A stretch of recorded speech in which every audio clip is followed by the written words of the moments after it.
Hello, my name's Joe Greet, and together with Melbourne Water and Wurundjeri Council's NARUP team, we're working on a project to determine the watering requirements of vegetation of Billabongs of the Lower Yarra, or Birrarung.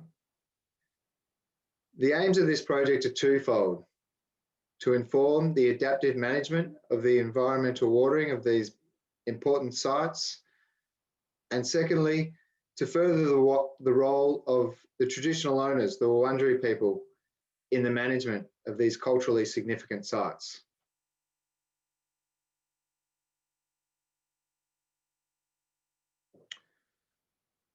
The Wurundjeri people have, of course, been managing and enjoying Melbourne's waterways and billabongs for tens and thousands of years.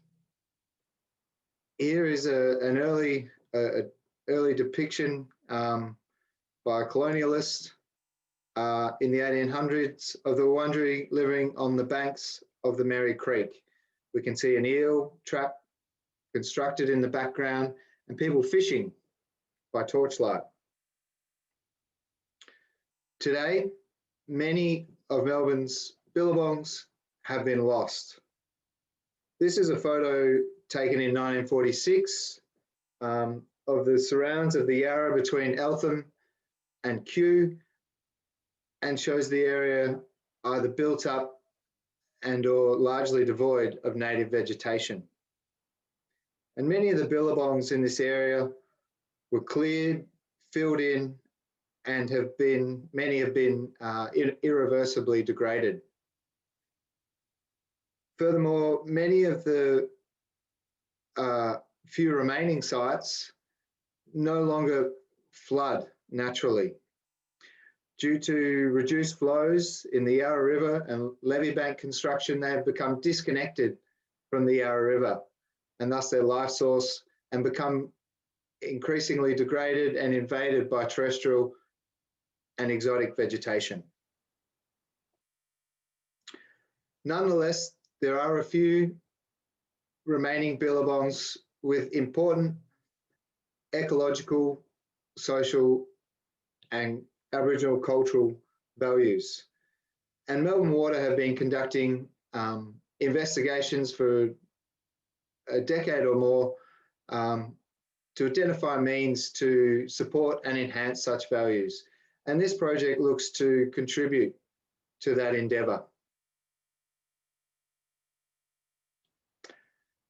Here is a recent map produced using LiDAR of the study area, and it shows the billabongs between Eltham and Kew and their propensity to flood, which is indicated by the various colours, with blue being those sites with the lowest commence to fill flow values, green those next most likely to flood, yellow those unlikely to flood but may flood occasionally, and so on. For this project, we've selected 6 sites of varying propensity to flood or connection to the Yarra River. At the upstream end, we have Montpellier, which is our most connected site and floods annually most years. Then we have Banyule, which is largely disconnected and rarely floods.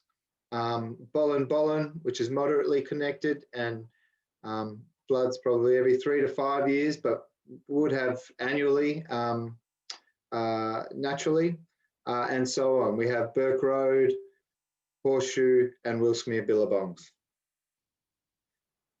Here is a hydrograph of the Yarra River, and with the commence to fill levels of the 6 selected billabongs indicated. And the initial surveys for this fledgling project were conducted last spring, and again early this year in summer. And we can see between that period that Montpellier was the only one which engaged naturally and was flooded. Importantly, during this period, there was an environmental watering event at Banyule, where water was pumped from the Yarra by Melbourne Water to inundate that site, and it was flooded for about a month to a depth of around 1 metre.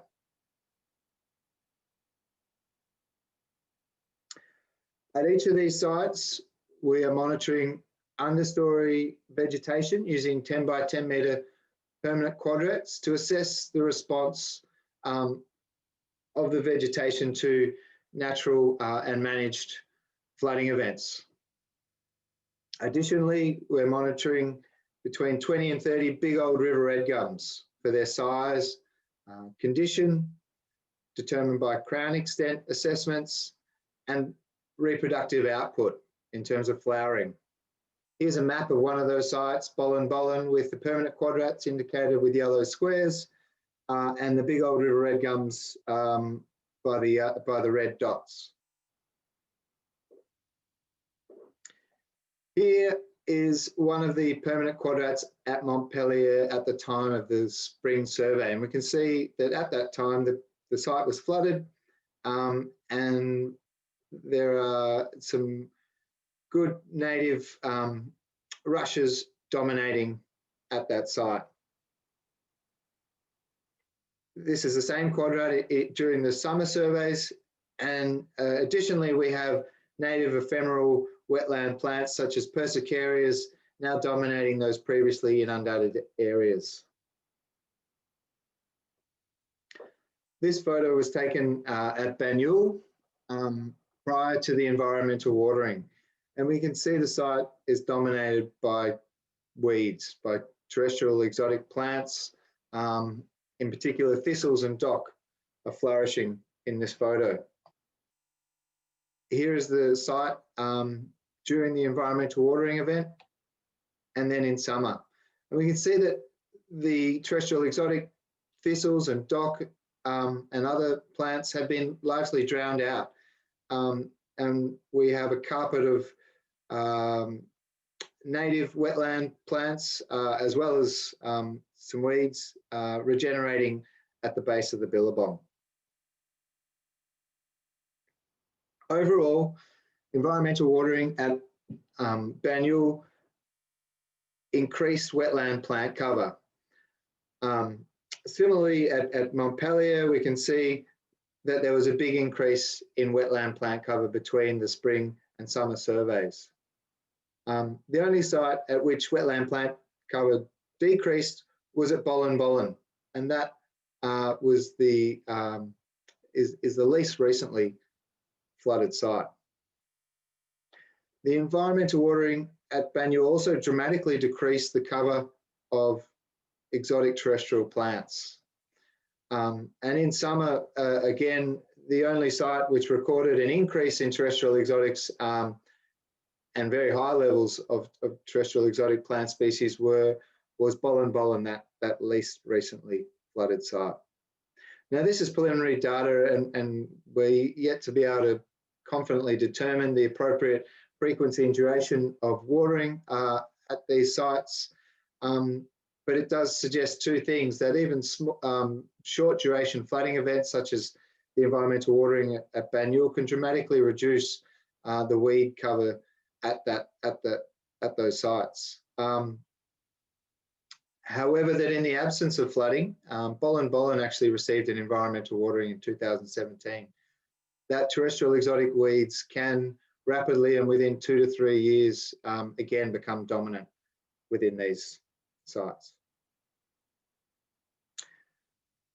In terms of tree size and their condition in terms of crown extent, these were remarkably similar across the 6 sites, indicating that given the proximity of these sites to the Yarra River, that the trees there may have good access to groundwater, and thus their growth and health may be independent of surface water flooding.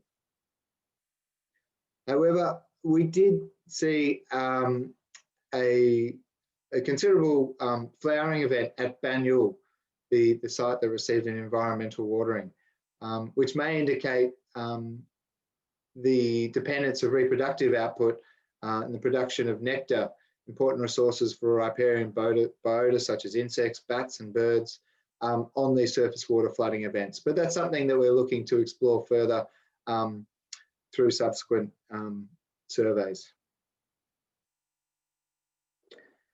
And I did recently actually get out of the house and conduct some surveys again at these sites, conducting the spring surveys.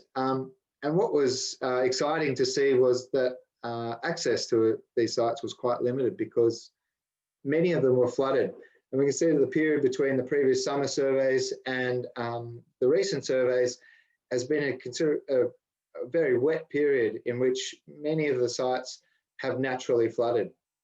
So I'm really looking forward to getting it out and surveying these sites again in summer to see the response of the understory vegetation to those flooding events. Of course, these surveys were conducted under strict COVID-safe protocols, but most excitingly, they were conducted in collaboration with Wurundjeri's NARUP team. Here we have Mark and Kurt that were helping us at Willsmere, and the NARUP team will conduct all subsequent surveys for this project this year and in future years. And we're looking to develop the project further collaboratively and currently investigating including Aboriginal waterway assessments in our surveys of these important sites. And thanks. A special thanks to Tiana Preston, Sarah Gaskell, Will Steele and James Fraser of Melbourne Water, and the NARUP team, Sean Hunter, Raf Lancry, Mark Gardner and Kurt Bayliss.